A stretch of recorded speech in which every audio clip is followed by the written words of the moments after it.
Alors,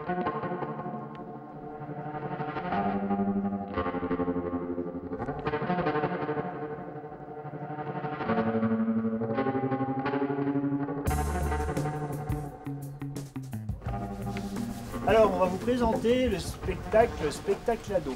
Ça a été monté par 3 Mauriennais. Le Dahu, né du croisement entre un bouquetin et un chamois, possède la caractéristique d'avoir 2 pattes d'un côté plus courtes que l'autre. Cette évolution est le résultat de sa vie dans les montagnes. Ainsi, notre animal peut de manière sereine et agréable se déplacer à flanc de coteau sans être penché comme ses vulgaires cousins. Mais cette particularité a très rapidement eu pour conséquence la raréfaction de l'espèce due à la grande facilité à le chasser. Voici donc un spectacle qui ne raconte pas du tout leur histoire.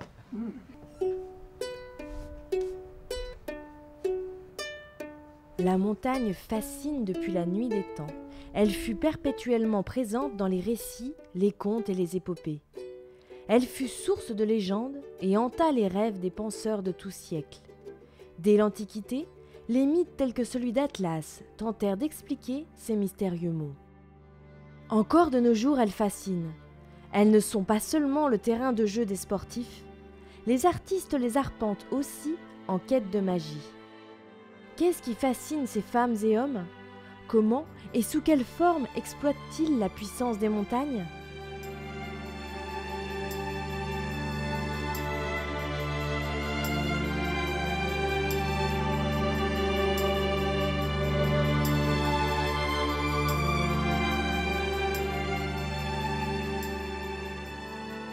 La montagne, finalement, c'est mon premier terrain de jeu, en fait, de base. Et c'est une toile qui est incroyablement belle, déjà aussi, et grande, quoi. Du coup, c'est aussi pour ça que j'aime bien intégrer au maximum dans la montagne mes personnages. La montagne, c'est un endroit d'isolement, de tranquillité, c'est presque du recueillement, si vous voulez. On est dans un endroit qui est calme, qui est pur, qui est sain.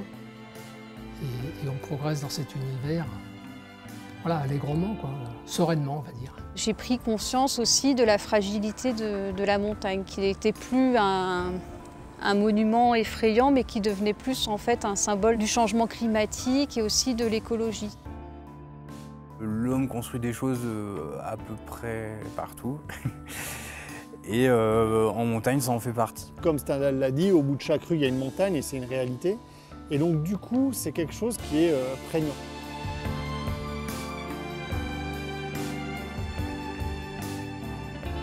J'ai 62 ans et je suis encore plein d'énergie pour travailler. Je pense que c'est aussi parce que je travaille ici et que l'air est bon. Le fait, moi, d'aller marcher en montagne, dans une montagne qui est beaucoup moins difficile que d'aller faire les drues, je m'entends.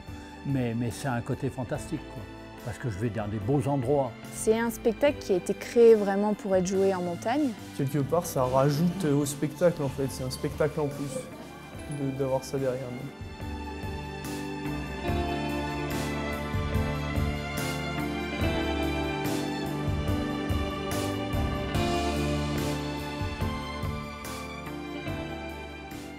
La montagne comme support, passer d'une création verticale à une étendue horizontale comme toile, Sei, artiste originaire du street art, s'épanouit aujourd'hui dans le land art.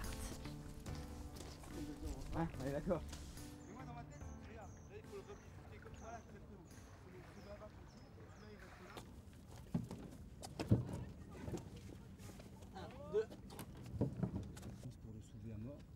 C'est la première fois que je fais une install en 3 dimensions finalement, où je fais interagir vraiment la 3D dans le boulot. Et là on fait, comme le dessin c'est une petite qui jette un bateau symboliquement à la mer, mais là on est dans le lac de Genève.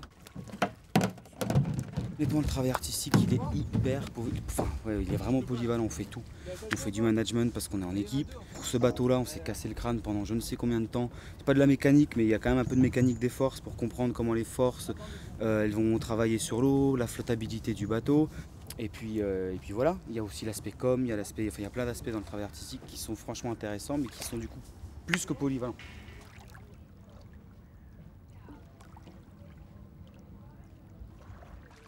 J'ai commencé vraiment par le tag quand j'avais 14 ans quoi, à peu près.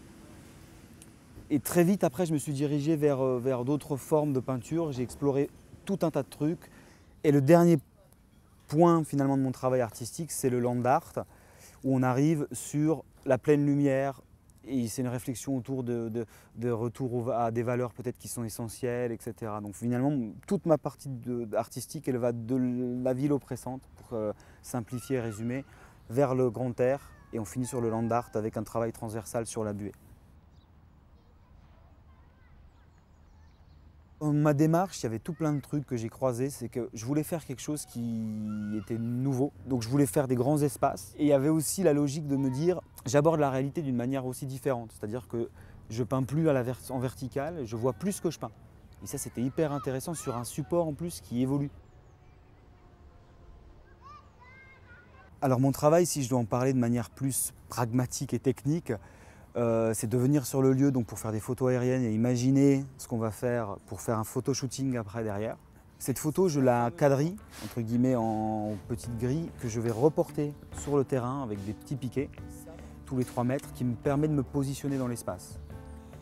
Une fois que cette étape-là est faite, on part sur la partie peinture. C'est moi qui prépare ma propre peinture pour être sûr finalement de ce que je fais et en plus d'avoir une peinture qui est 100% biodégradable et avec le moins d'impact possible sur l'environnement. Ouais, par exemple, ça,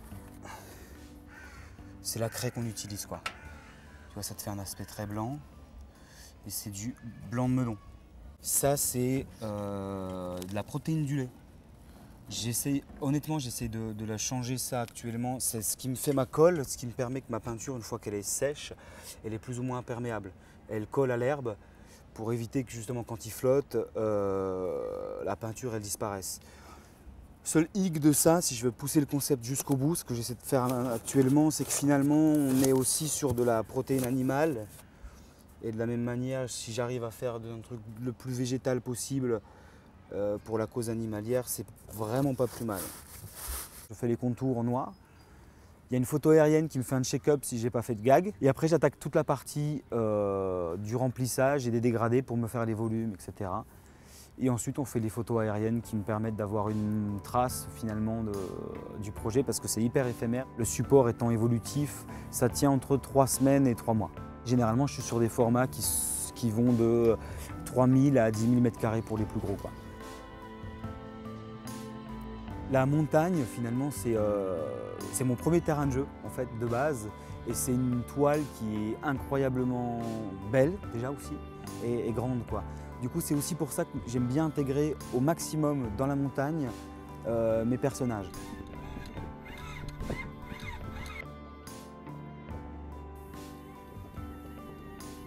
En montagne, on peut avoir des points de vue qui sont à 90 degrés pour le spectateur. Très souvent, quand je suis en ville ou autre, on n'a pas de vision de l'œuvre, alors qu'en montagne, comme on a souvent des plans qui sont inclinés, le spectateur pour voir en direct l'œuvre.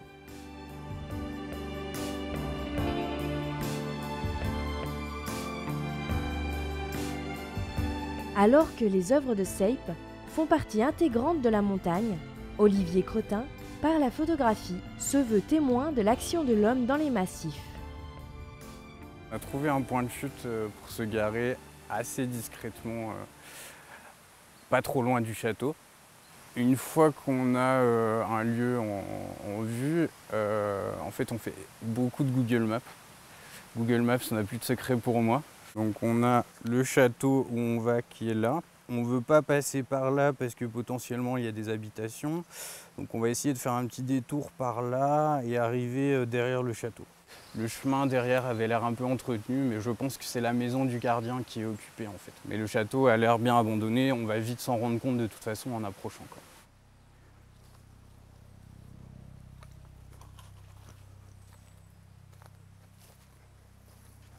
J'ai commencé l'urbex, c'était il y a 4 ans maintenant. Je faisais beaucoup de photos de street art, donc de graphes, de tags. C'était surtout en ville au départ. Et puis en fait, les lieux abandonnés sont aussi assez recherchés par les graffeurs parce que ça leur fait des murs à peindre, des grandes surfaces de murs parfois. Je me suis rendu compte que le côté abandonné, exploration, me plaisait finalement beaucoup plus que le côté recherche d'art. On parle d'urbex, mais parfois on parle aussi de rurbex, pour rural exploration. Et finalement, si on veut vraiment qualifier ma pratique à moi, je serais plus dans la rurbex que dans l'urbex, puisque je vais beaucoup plus souvent en race campagne. Dans un lieu urbex, je vais surtout rechercher les traces du passé, en fait, les traces de vie. Ça peut être dans des tout petits détails, mais dans un papier journal qui traîne ou dans les couches de peinture au mur ou s'imaginer à quoi servait telle ou telle pièce.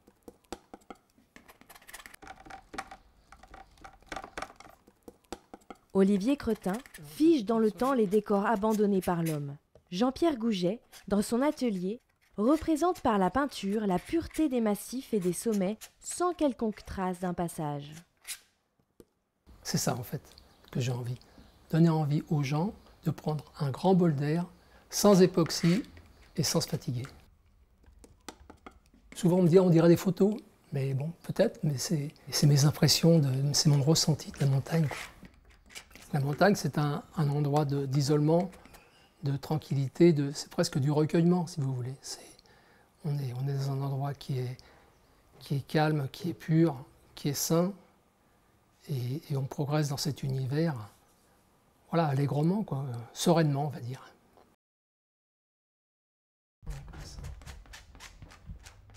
Je suis né à Paris, à Montmartre. Dès que j'avais 7-8 ans, je dessinais du moins des Mickey, des Donald.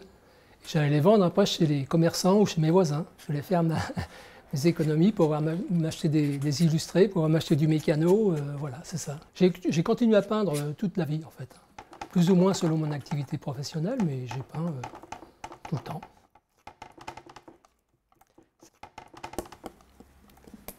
Là, je voulais faire un petit peu des passages un peu plus clairs.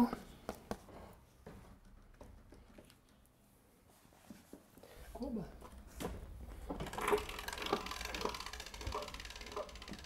Ma peinture, je la travaille au couteau, ce qui me permet de donner de la matière.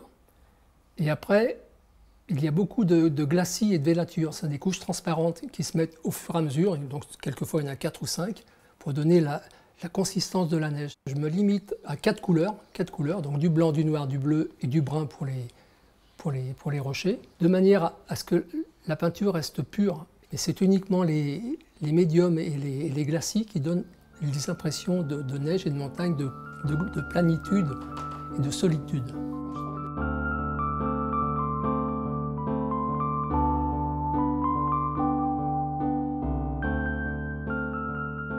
Je ne mets jamais de personnage parce que pour moi, ce serait un intrus. Ce serait quelqu'un qui me gênerait, qui serait là, qui me gênerait mon point de vue, ma solitude, ma tranquillité.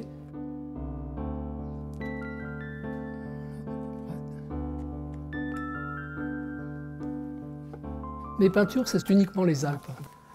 Parce que je trouve que les Alpes, notamment les Alpes suisses, sont magnifiques. Les Alpes suisses sont des glaciers qu'on ne retrouve plus non plus en France, enfin, pour mon idée.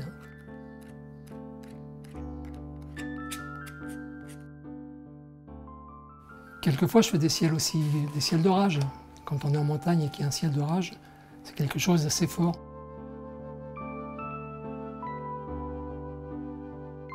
Les nuages contribuent beaucoup au paysage de montagne. Hein. C'est les nuages qui donnent l'ambiance. Surtout quand on arrive au petit matin, là, quand la brume se lève, on a les nuages qui tournent autour de la montagne. On est déjà... C'est des tableaux. Hein.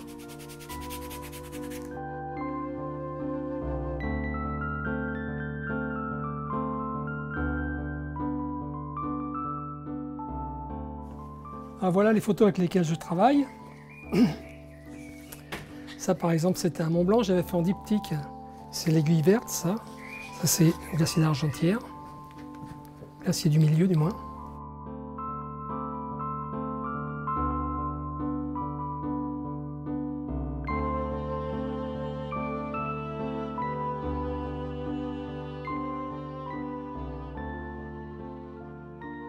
La compagnie Dos Mundos et l'Arte arpente cette montagne avec un spectacle itinérant pour le plaisir des randonneurs. Des refuges comme scène de spectacle, ces 3 artistes polyvalents proposent aux randonneurs un divertissement ayant comme décor la montagne.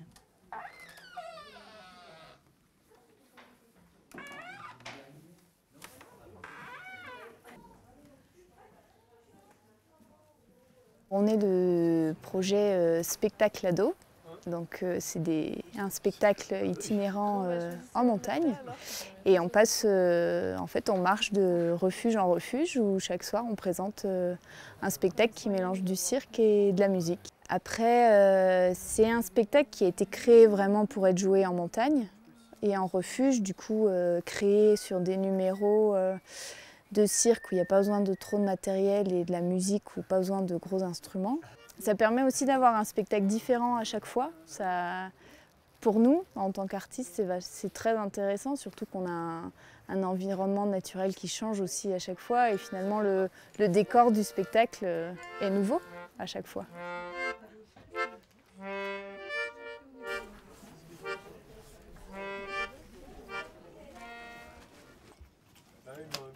Éviter de t'assommer aujourd'hui. Hein? Tac, tac, tac, tac, tac. Ah, au début, tu tapes des mains quand tu commences à chanter. Oui, je sais, je me suis planté sur le premier. Bon, c'est pas très grave, mais il marche bien à chaque fois quand même. J'ai le trac à chaque fois, ouais. Après, je sais pas si c'est du... C'est un petit coup de stress, si, quand même, un petit coup d'adrénaline qui est bon à avoir, hein. Ça permet de se concentrer puis de rendre la chose un peu aussi spéciale, sinon ça n'a plus d'intérêt si c'est trop pareil. Il y a des refuges qui nous disent bon bah non, l'année prochaine non, parce qu'ils veulent faire autre chose. Mais en général, on y retourne. Après, nous là, c'est notre 2e année par exemple dans les écrins et en Vanoise, c'est même notre 3e année. Et c'est plus pour nous. Il y a un moment où on dit on est content de revoir les gardiens, mais c'est vrai qu'au niveau des randos, ça revient un peu au même quand même. On a un peu cette obligation d'être polyvalent et d'arriver à faire plusieurs groupes, quoi. Arriver à être dans plusieurs projets, plusieurs spectacles. On pourrait dire qu'en montagne, c'est peut-être un peu du bibelot, mais on y tient quand même. Il y a une vraie proximité avec les gens par rapport à quand tu es sur une vraie scène. Là, souvent, les gens ils sont vraiment juste devant nous et on se sent plus avec eux quoi, pendant le spectacle. Et c'est plus facile d'interagir aussi avec eux. En refuge, déjà, le public souvent est beaucoup plus attentif parce que y a ça, puis il y a rien quasiment qui peut les faire aller sur autre chose, quoi. Ils sont vraiment dans le spectacle. Souvent, ils rentrent plus facilement dans le spectacle, en fait. Et puis, quelque part, ça rajoute au spectacle, en fait. C'est un spectacle en plus d'avoir ça derrière nous. Alors que la petite troupe de Spectacle Ado se prépare pour leur représentation du jour, l'urbexeur Olivier Cretin avance dans son exploration. Sa pratique a vu le jour dans le métro new-yorkais dans les années 1990. Il l'adapte de son côté dans les montagnes iséroises. Je préfère longer le champ, passer dans les arbres au maximum en fait. Ne pas être à découvert et se rapprocher le plus du château comme ça. Je vais dire ce qu'est l'urbex pour moi, c'est la visite des lieux abandonnés. Tout ce qui a pu être construit, utilisé par l'homme et abandonné un jour. Et du coup, ce que je recherche là-dedans, c'est le côté exploration. L'homme construit des choses à peu près partout. Et en montagne, ça en fait partie. On est juste en dessous du château, on le voit à travers les arbres là. On y est presque. Il faut juste grimper cette petite pente et ça y est. Après, il restera à trouver un accès.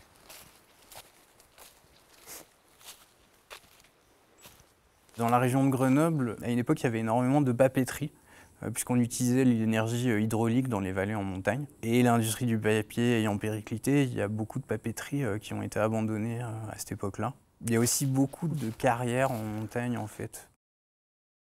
Chaque artiste éprouve le besoin de s'approprier tout ou une partie de la montagne. Roland Creton, sculpteur de pierre, utilise les cailloux des torrents de la vallée de Chamonix comme matière première et d'inspiration. Vous voyez un type sortir avec 50 kilos d'un talus ou d'arrivée de montagne avec une clé de portage avec des pierres qui, pour le commun des mortels, ressemblent à rien. C'est un caillou. Ils ne comprennent pas. Moi, j'ai des mecs qui m'ont dit une ou deux fois, mais c'est un peu sauvage, c'est pas possible.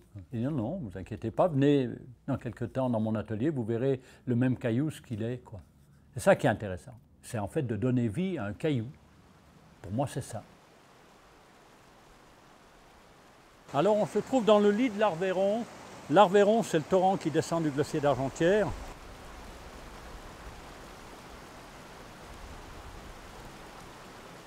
J'avais passé un CAP de maçon, et j'ai fait de la maçonnerie pendant de nombreuses années. J'ai eu un pépin en montagne qui m'a bien abîmé une épaule, et là j'ai dû me reconvertir, c'est comme ça que je suis arrivé à la sculpture. Les premières sculptures, j'étais en rééducation de mon épaule. De 1998 à 2006, j'ai fait de la sculpture sur bois, et puis après je suis revenu au caillou, quoi. Voilà, tu vois, ça c'est un beau bloc. Granit et quartz avec des très belles couleurs. Je l'ai trempé dans l'eau là. Ça ravive un peu les couleurs et ça me donne une idée quand la pièce sera finie et polie. Toutes ces couleurs vont sortir. Ça, c'est vraiment une belle pierre. Je vais certainement travailler un petit taureau là-dedans. Là, la pierre, elle parle d'elle-même. Le taureau, il est disposé de la manière suivante. Ça, on va dire, c'est l'arrière, le cul du taureau. Et la tête viendra être sculptée ici. Je ne pensais pas faire un taureau en granit, ben, je vais devoir en faire un. C'est de ta faute, hein.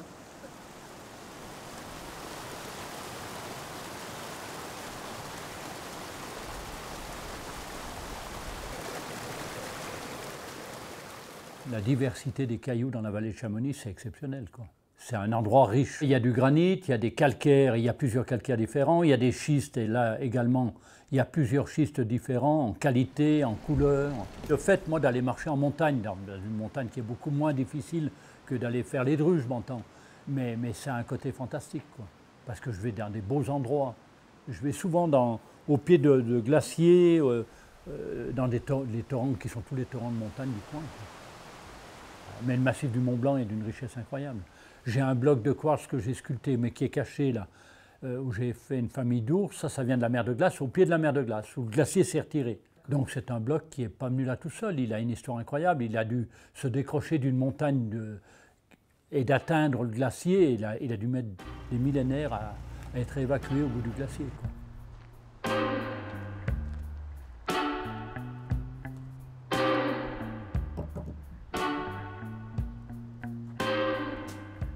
Là, je l'ai tracé grossièrement pour définir les pourtours du taureau, tu vois. J'avais appris avec un type génial qui habitait à Valorcine, j'étais gamin à l'époque, et puis je l'ai vachement observé. Ce qui m'a plu au début, c'est la manière dont il lisait les pierres.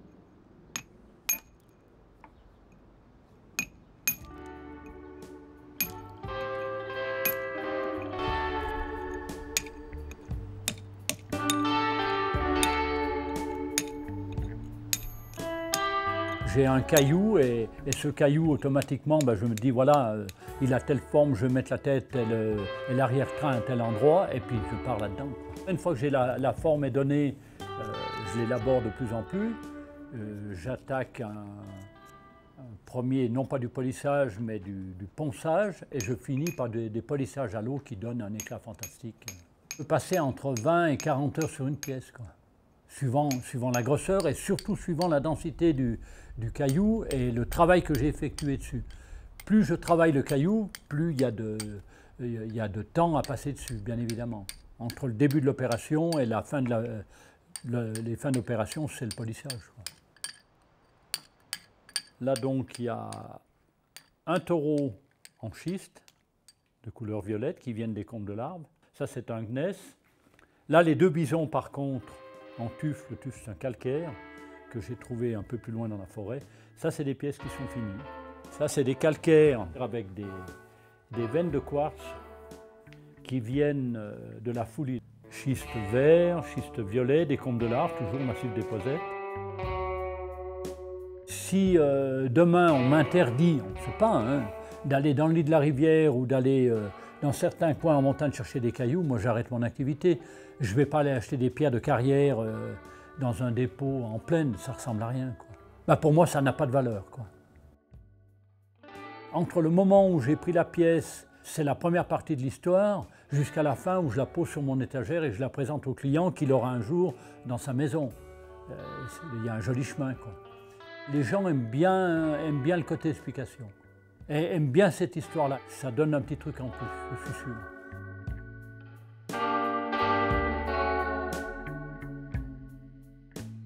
Roland Creton transforme un morceau de montagne pour l'éternité.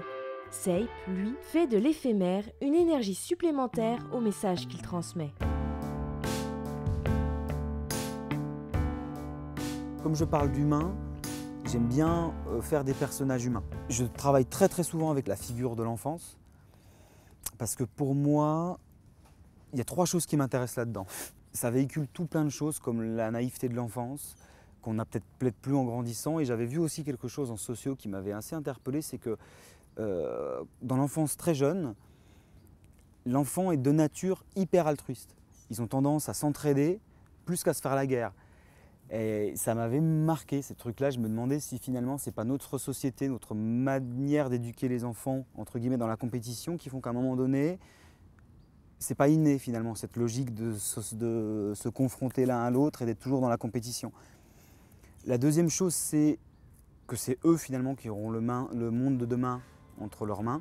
Donc pour moi, ça représente vraiment le futur de l'humanité. C'est pas très humble de dire ça, mais... Et la troisième, c'est la responsabilité du coup que nous, adultes, on a envers eux. J'ai fait un projet à 2000 mètres d'altitude au Rocher de Nez.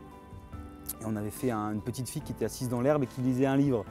Comme si finalement la nature a plein de choses à nous apprendre, c'était un peu la logique. Et là, j'avais été 4 fois avant pour imaginer ce que je pouvais faire, etc. C'est une sorte de partenariat entre la personne qui m'invite et moi, sachant que par contre, ma logique, c'est d'avoir ma ligne artistique dans le projet. Il y avait tout un débat en 2012, il y a une énorme étude scientifique qui a fait pas un buzz, mais qui a interpellé beaucoup de monde, je pense, qui disait que si avant 2020, on ne changeait pas drastiquement notre manière d'aborder la nature et d'entre guillemets d'exploiter la nature comme on le fait maintenant, on serait dans un point de non-retour par rapport au réchauffement climatique. Et du coup, ça m'a assez interpellé, je me suis mis à vraiment aussi regarder des choses sur le développement durable, etc. J'ai mélangé ça avec mon passé de graffeur et justement l'avènement des drones qui me permettait d'avoir des vues aériennes accessibles et des surfaces incroyablement énormes à exploiter. Donc j'ai mélangé un peu tout ça. Après, ça a été une année de recherche pour développer une peinture qui soit sans danger pour l'environnement.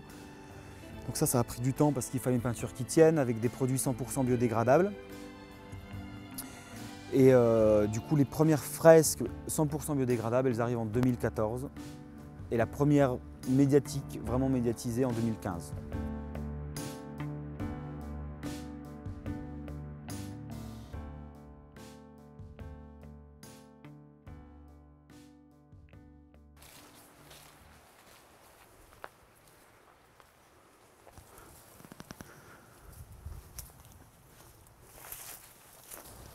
Des fois, la porte est ouverte. On a réussi à rentrer par la porte principale, c'était pas compliqué. Des fois, on arrive à trouver une porte et derrière, finalement, on se retrouve dans le bloqué. Mais là, on va explorer, on va se balader. Il y a toujours des bruits, il y a de la nature, il y a du vent, c'est une vieille bâtisse qui bouge, qui vit, quoi. Il y a des bêtes peut-être. Souvent, on voit des animaux sauvages. Il faut toujours faire attention où on met les pas, en fait. Surtout dans les escaliers un peu pourris.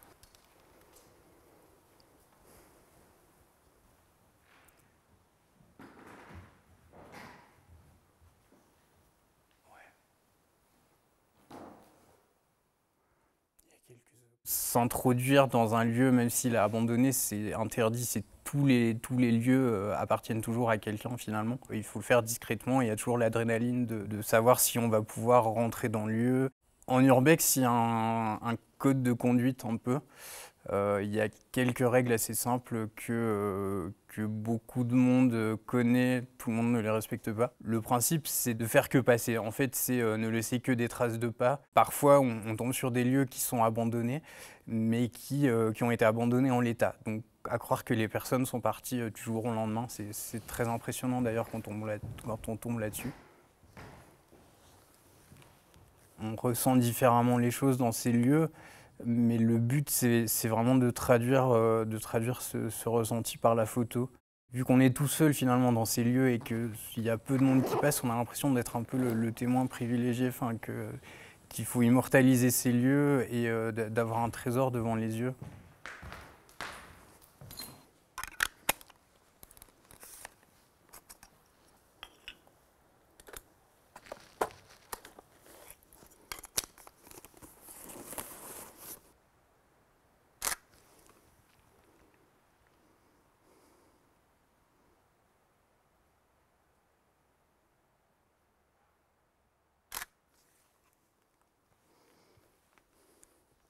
La photographie fige l'instant.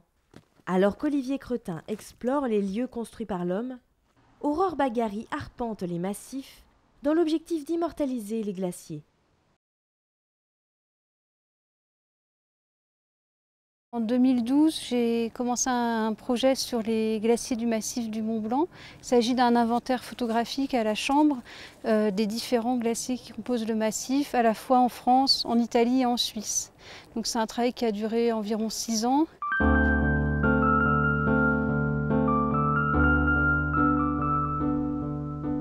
Jusqu'à une trentaine d'années, j'étais presque effrayée par les montagnes.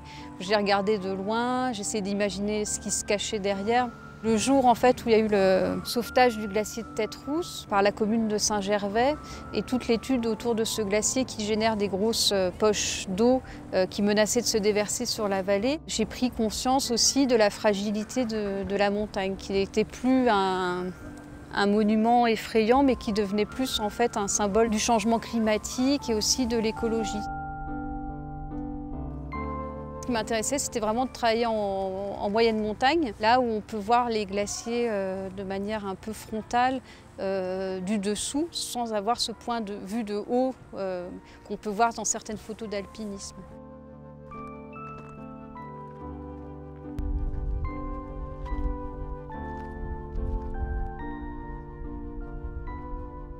En fait, j'ai choisi de travailler à la chambre parce que c'est un appareil photo grand format et ça permet d'avoir des négatifs qui font 10 par 12 cm.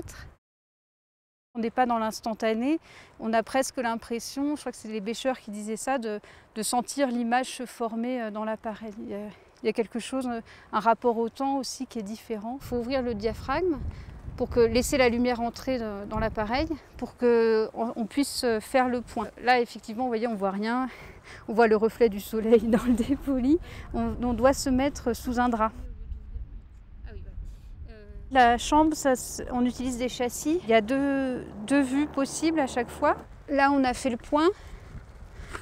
Voilà, il se retrouve ici. On peut y aller. Voilà. Et c'est tout. Et une fois que c'est déclenché, on remet le petit volet comme ça. Puis on peut sortir le châssis de l'appareil. Voilà.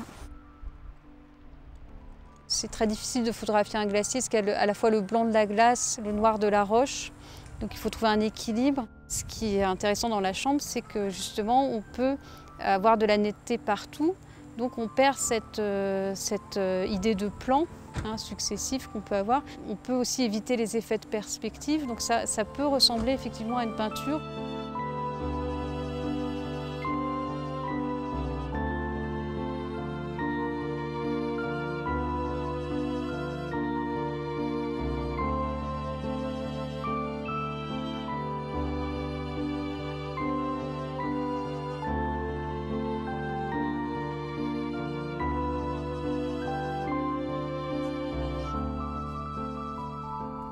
J'ai photographié une soixantaine de glaciers. Dans le massif du Mont Blanc, on en compte 80 avec des noms. J'ai l'impression quand même d'avoir saisi une sorte de globalité des différents paysages.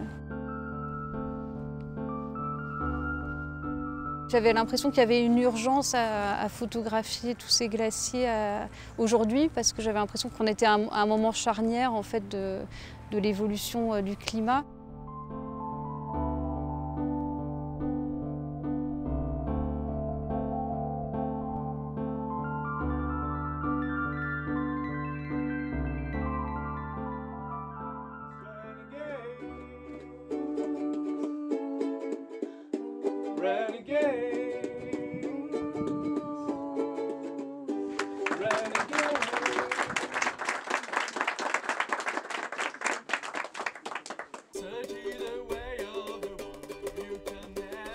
Certains artistes, tels que les circassiens du spectacle ado ou Seipe avec le land art, vont associer le terrain qu'est la montagne à leur pratique artistique. D'autres vont y trouver une source d'inspiration. Jean-Marc Rochette, dessinateur de bande dessinée, a pu développer son art grâce à son environnement authentique dans la vallée du Vénéon.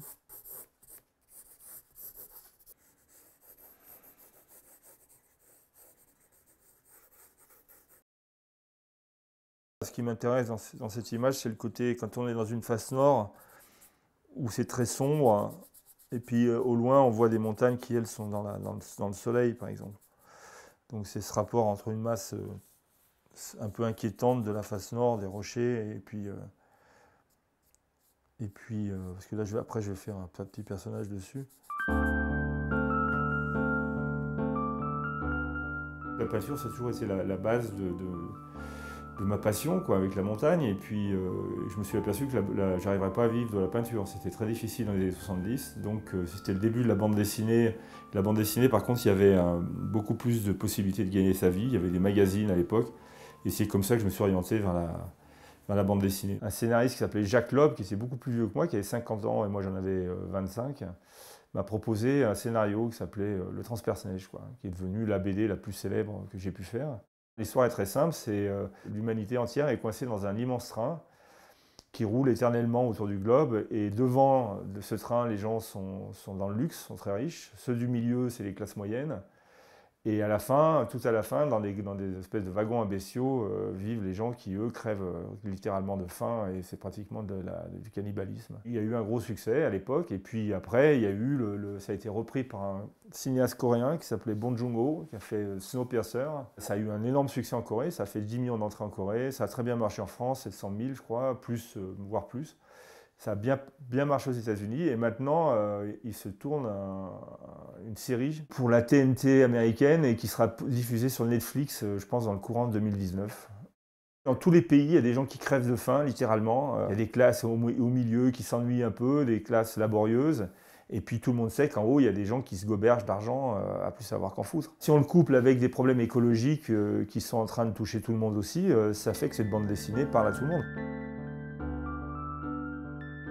Une bande dessinée, ça commence avec un scénario. Dans ce cas-là, je travaille à deux avec le scénariste. Après, il écrit les dialogues et il m'envoie la page. Alors après, je peux retravailler la page. Je fais une première croquis comme ça, où il n'y a que les bulles. Et puis après, à partir de ça, je vais faire ça. C'est-à-dire que là, je fais des esquisses où je vais travailler mes personnages. Et puis après arrive le travail un peu plus fini. Et puis ça, une fois que ça sera fait, je vais envoyer ça à mon éditeur.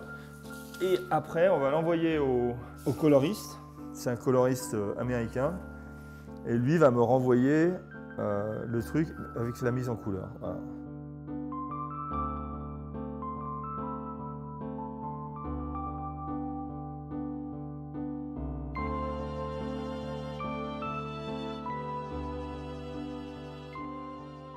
Ça, c'est des formats assez petits, et j'en ai fait des beaucoup plus grands, des formats des aquarelles qui font 1 mètre, 1,50 m. Toujours sur le même sujet, hein, c'est-à-dire la vallée du Vénéon et l'Oisans en général. C'est un lieu qui est tellement beau, c'est inépuisable. Hein. Je crois que je pourrais vivre 10 vies que je n'en ferai pas le tour. Hein. C'est le gros intérêt de la peinture, c'est qu'on arrive toujours à voir des choses qu'on n'avait pas vues avant. Le massif ici, je le connais comme ma poche, hein. J'ai grimpé de partout. Je veux dire, j'ai 62 ans et je suis encore plein d'énergie pour travailler. Je pense que c'est aussi parce que je travaille ici et que l'air est bon et que je fais des marches. Je suis vraiment très très amoureux de cette vallée, quoi. Au-delà d'une source d'inspiration pour les artistes, les montagnes sont les témoins directs des changements climatiques et des actions de l'homme. C'est une des raisons qui pousse certains artistes, tels que Seipe, à ne pas seulement réaliser une œuvre esthétique, mais aussi à transmettre un message. Cette année, j'ai fait 2 projets qui étaient assez différents des anciens. J'ai pour la première fois mis de la couleur dans mes fresques, et de faire de l'installation en 3D, ça a aussi ouvert une autre perspective à mon travail. Ce que je vais chercher à faire plus que tout, c'est de faire que l'art puisse se mettre au service de la société ou de l'humanité. Et typiquement dans ce projet-là, ça fait sens. Et un truc qui m'a encore plus enfin pas plus intéressé, mais interpellé finalement après avec l'expérience, c'est que le fait que ça soit impermanent, c'est une partie plus pragmatique, hein, c'est moins philo, mais ça marque encore plus les gens. C'est hyper marrant parce que finalement ils sont obligés de venir voir l'œuvre à un moment donné et on laisse une trace qui est différente. Quand j'ai lancé le concept, je lisais beaucoup de littérature bouddhiste. Bon, il y a plein de concepts dans le bouddhisme, mais il y en a un qui est la base du bouddhisme, c'est l'impermanence des choses. S'attacher à quelque chose de fixe, finalement, c'est illusoire et c'est porteur de souffrance. Et du coup, dans mon travail, il y a quelque chose comme ça qui se retranscrit un peu. Je viens peindre sur un support qui est ultra éphémère. Je viens poser une empreinte, à un moment donné, laisser une trace avec un message. Et après, on s'en détache, quoi. C'était à un moment donné, et c'est ça qui était intéressant. Deuxième chose, j'avais beaucoup réfléchi autour de le rapport à la réalité de l'être humain. Et là, ce qui me faisait marrer, entre guillemets, dans cette démarche-là, c'est que quand on est au sol, on voit pratiquement rien. Et c'est quand on prend du recul qu'on se rend compte finalement de l'œuvre. Et c'est un peu comme dans la vie, quoi. Très souvent, c'est quand on prend du recul qu'on se rend compte des choses, quoi. J'ai tout le temps lié peinture, humain et philo, quoi. Et en fait, le point de départ de toute ma série actuellement, c'est la question quelle part de liberté on a finalement actuellement dans notre vie. C'est-à-dire quelle place pour le libre arbitre il y a. On est tellement conditionné par l'histoire qui arrive, on arrive dans un système qui est monté qu'on n'a pas forcément choisi, où on est, notre génome, notre éducation, les rencontres qu'on fait, ce n'est pas forcément des choses que l'on choisit réellement, à mon avis. En fait, je pense qu'on est plus déterminé que ce qu'on peut imaginer quand on n'y réfléchit pas, quoi. Il y a des belles lumières, il y a des belles couleurs. On est tranquille, on se détend doucement.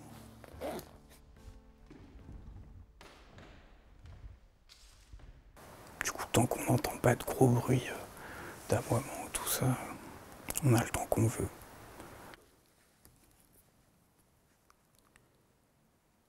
Parce que j'essaye de pouvoir toujours être mobile en urgence s'il faut.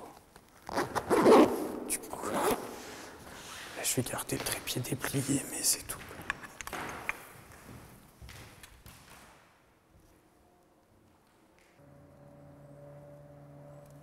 L'urbex, il y a beaucoup de plaisir dans la recherche et dans l'espérance de ce qu'on va trouver en fait. Ça joue beaucoup d'en rêver et de galérer un petit peu pour y accéder. Ça participe beaucoup au plaisir qu'on a à la fin de le visiter, quoi. Je dirais qu'il y a deux types de photos peut-être. Et le premier type, c'est on se trouve dans un lieu vraiment impressionnant. Du coup, forcément, on va prendre la grandeur du bâtiment ou ce soit la beauté des objets. Il y a un deuxième type aussi qui est peut-être un peu plus recherché, c'est vraiment dans les lumières, dans les couleurs, dans les lumières. J'aime beaucoup jouer avec les lumières des fenêtres, en fait, avec le soleil qui entre, qui éclaire certaines parties de la pièce, mais pas d'autres, avec des zones d'ombre, avec des zones de poussière.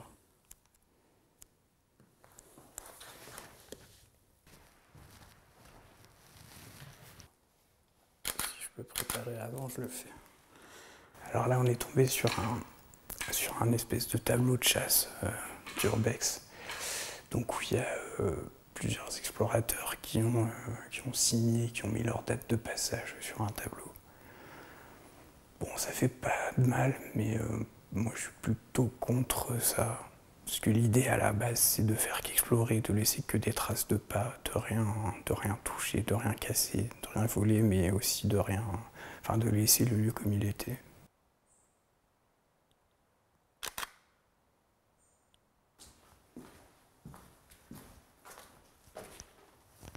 Moi, ça se résume bien là-dedans, ne rien casser, ne pas faire d'effraction pour rentrer. Si on ne peut pas rentrer, on renonce. Ne rien casser, ne pas altérer le lieu en général.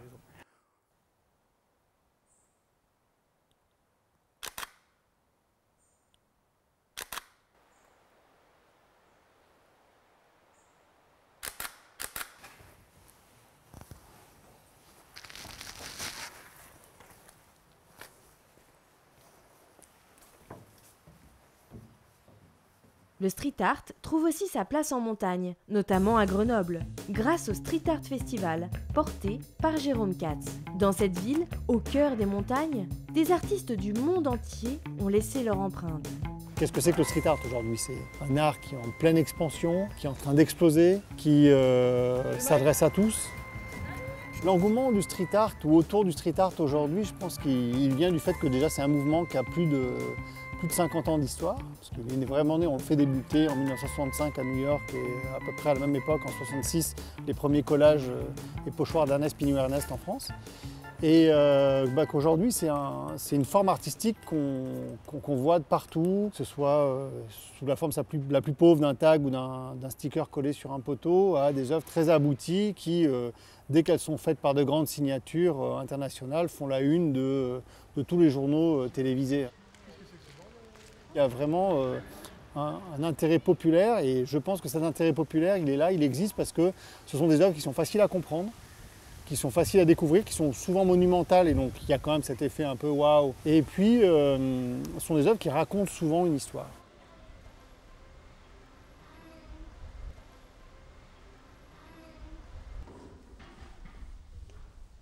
C'est la première œuvre du Grenoble Street Art Festival. C'est la première fois qu'une copropriété et qu'un copropriétaire nous a dit OK, vous pouvez faire une grande fresque sur un immense mur en centre-ville. Celui qui avait signé cette grande œuvre, c'est Mr. Wani, un street artiste qui vient du graffiti et qui est un des fers de lance du street art italien. Cette œuvre s'appelle Stendhal Syndroma. Il y a un petit cycliste, il y a quelques clins d'œil à la montagne et au syndrome de Stendhal et à la clé de la connaissance.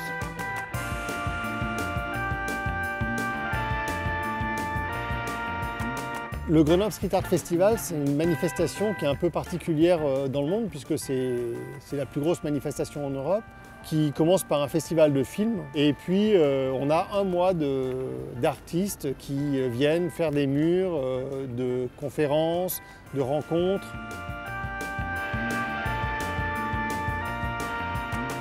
Les Grenoblois ont redécouvert leurs artistes qui du coup peuvent bénéficier de grands murs sans aucune contrainte et associer leur nom à des stars comme Anthony Lister, Goin et j'en passe, c'est des meilleurs puisqu'on a fait venir déjà plus de 80 artistes à Grenoble de toutes les nationalités. Et puis c'est vrai que c'est assez agréable de pouvoir revisiter sa ville, aller dans des quartiers qu'on ne fréquente pas parce qu'il n'y a pas de raison d'y aller, alors que là on amène vraiment des œuvres d'une très belle facture. J'aime bien dire qu'on remet sur la carte certaines rues de Grenoble qui n'étaient absolument pas passantes et qui d'un seul coup se mettent à exister parce qu'il y a une super œuvre et que les gens veulent la voir de visu.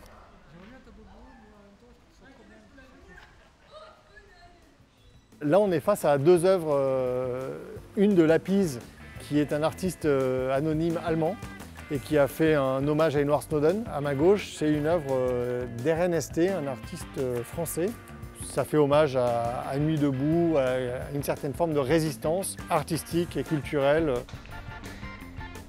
Derrière moi se trouve l'œuvre de Goin, un artiste anonyme qu'il a fait en 2017, qui s'appelle Lady Refugees et qui est une référence et un hommage aux migrants.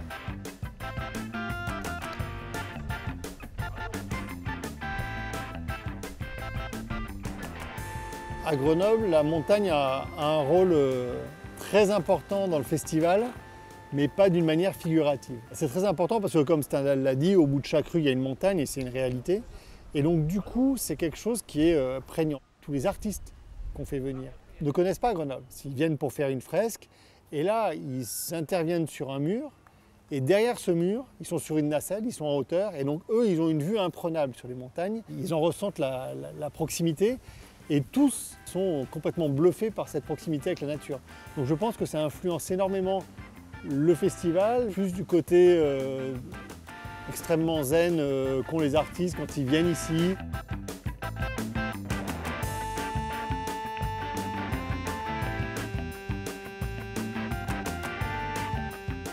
Anthony Lister est le fer de lance du street art australien. C'est un artiste qu'on compare souvent à Basquiat. Il a un génie dans son trait, que ce soit en peinture traditionnelle ou en street art. Il nous a fait cette œuvre-là en référence à la France et au mime Marceau.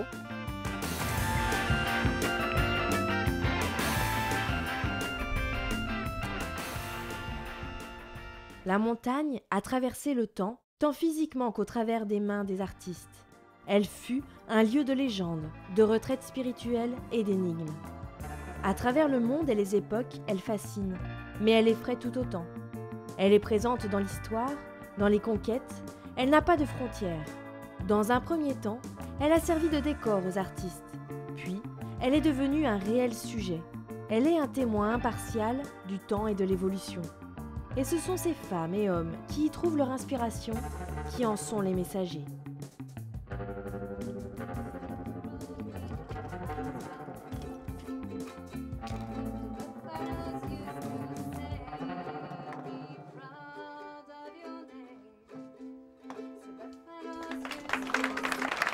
Hey, 3 pas en avant, 3 pas en arrière. La pluie se mit à tomber, l'orage a tout cassé. C'est, chahute avec fracas. Joseph fit de la crème, Et du lapin de Garenne, avec des haricots. Oh, mes amis, quel souper!